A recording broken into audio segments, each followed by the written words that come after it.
How's your pantry looking? Good evening, folks, and welcome back to another episode of Silver Dad Knows. Remember, always live with no edits. If this is your first time here, hit that subscribe button now, as you're going to like what I'm about to say. So yes, just to begin this evening, I am presenting right here a truly special piece right here, a very patriotic piece, a very important piece, especially for the current generation here in the United States of America. But we're looking at the Don't Tread on Me round. This 1 ounce silver Don't Tread on Me coin by Money Metals Exchange serves as both a hedge against the dollar's declining purchasing power and a tribute to America's founding principles of liberty. Remember that? Boston Tea Party.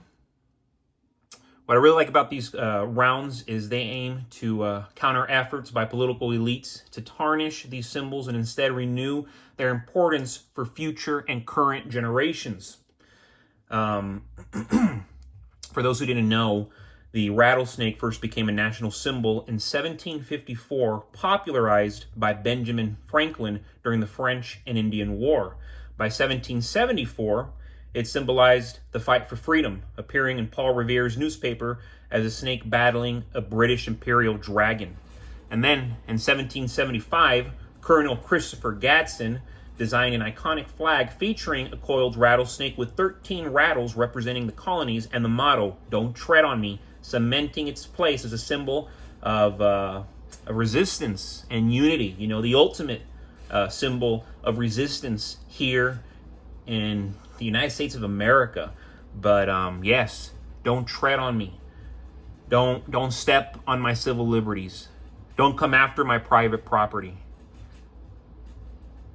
You know, respect. Respect and I'll respect you, but it's a warning, you know. You want to get nasty? I'll get nasty. Don't step on me. Don't tread on me. So, really love that piece. And folks, if you're wondering, maybe you hear it right now, I can kind of subtly hear it, but there's music in the background because my neighbors are having a wild party already this early. But if you hear some rap in the background or some of that salsa music, don't worry, it's not coming from my home. It's coming from right next door. But that's their right, and we live in the greatest country in the world still to this day. People are celebrating. God bless them. And folks, remember, go to my description. My 4th novel is already going to be released tomorrow. The pre-order is currently live right here for the digital e-Kindle, 69,000 words. But if not, you want to wait till tomorrow, you'll already be able to purchase the paperback and hardcover come midnight. So please, folks, go and represent. Go and show some support.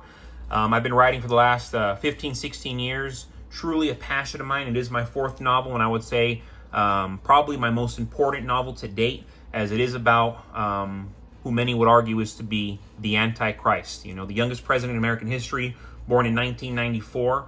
The story takes place in 2037, in the very near future. And yes, I mean, this individual makes America immensely powerful again. But it comes at a drastic cost. I'm not going to say anything more. Go check it out. It's in my description. The link is live. And before we go any further, I want to give a quick shout out. And this is to my always loyal subscriber. This is Carmen 2012. I have made middle class wages for decades now, but have never lived a middle class life because I never tried to keep up with the Jones. I love that right there by Carmen 2012. And I can relate wholeheartedly where you can always live a quote-unquote rich life when you don't got an expensive car note, when you don't got all these flashy watches, when you don't got all these side pieces, you know, when you're not blowing your money on garbage that doesn't make you progress long term, you know. But when I see young men and they own homes already, they got families, they got paid off cars, it might not be the nicest car, but it's paid off. That to me is balls. That to me is courage. That right there is being a good steward of your hard-earned wealth. But then I see other dudes, and of course, you know, women as well, but mainly I work with a lot of young men who, you know, they'll make 6 figures and they'll go be very foolish with it, whether it be the strip club, an expensive Lexus, an expensive big truck. I mean, you name it, expensive watches. And then, mind you, they'll buy watches that don't even retain value. These guys won't buy Rolexes. They won't buy Omegas. No, they are going to buy Movados, Tag Heuers, just stuff that does not retain and loses ultimately. I get it. You got to treat yourself. But, again, when you have things paid off, when you're not flashy, you live richer. You eat better. You can give more.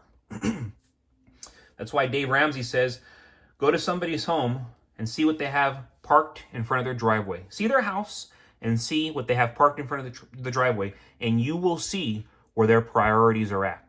And of course, that goes good and bad. You can go to a dump and, well, there's their priorities. You can go to a really nice house and, oh, wow, there's their priorities. But again, everything comes with a cost. And while the world watches conflicts erupt overseas, from Eastern Europe to the Middle East, which is the most relevant currently, there's another quiet war happening here at the home front, a war against your purchasing power. Governments abroad are locked in physical battles, but in America, our weapons are printing presses, and the casualties are measured in lost savings, rising debt, in the erosion of the dollar, the erosion of the free market. War is expensive. As nations spend billions, tens of billions, hundreds of billions. I mean, you can't even comprehend the amount of money they're spending funding military campaigns and foreign aid. They often turn to the easiest short-term solution: print money, and keep printing money and don't stop printing money.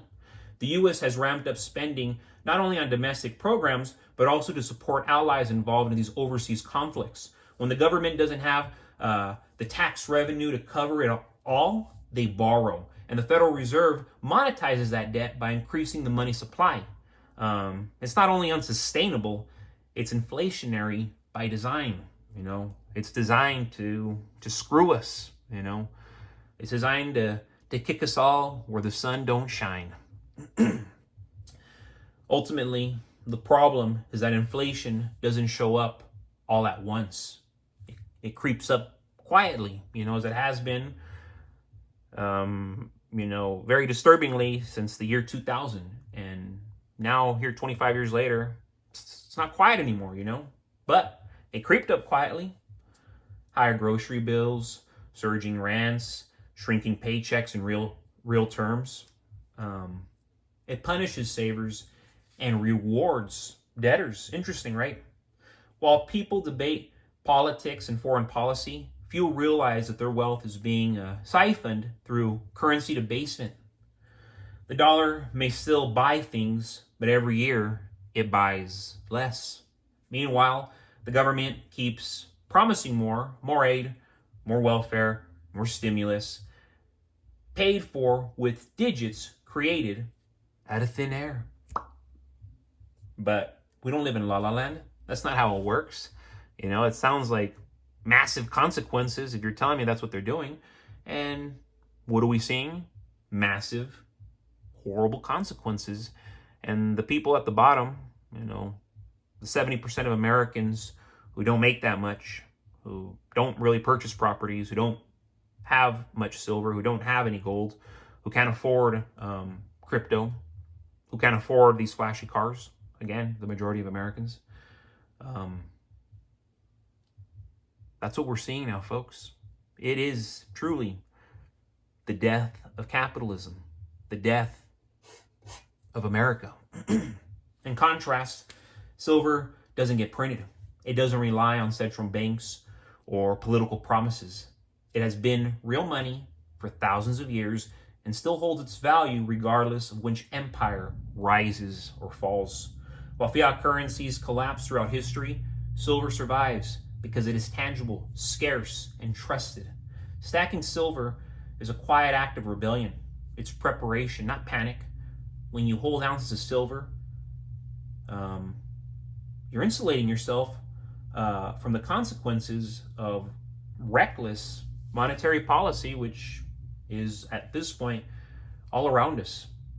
You're acknowledging that war, whether fought with tanks or treasuries, has real economic fallout, and you're choosing not to be a passive victim of it. Who in their right mind wants to be a passive victim of war, financial war, physical war? Heck no. They're fighting wars over there and printing money here. The result? A squeeze on the little remaining middle class, a debasement of the dollar, and a dangerous illusion of prosperity. Stack silver now, because when the smoke clears, those holding real assets will still stand. But folks, as always, thank you so much for joining us for another evening of Silver Dad Knows. God bless you, God bless your household, and God bless America.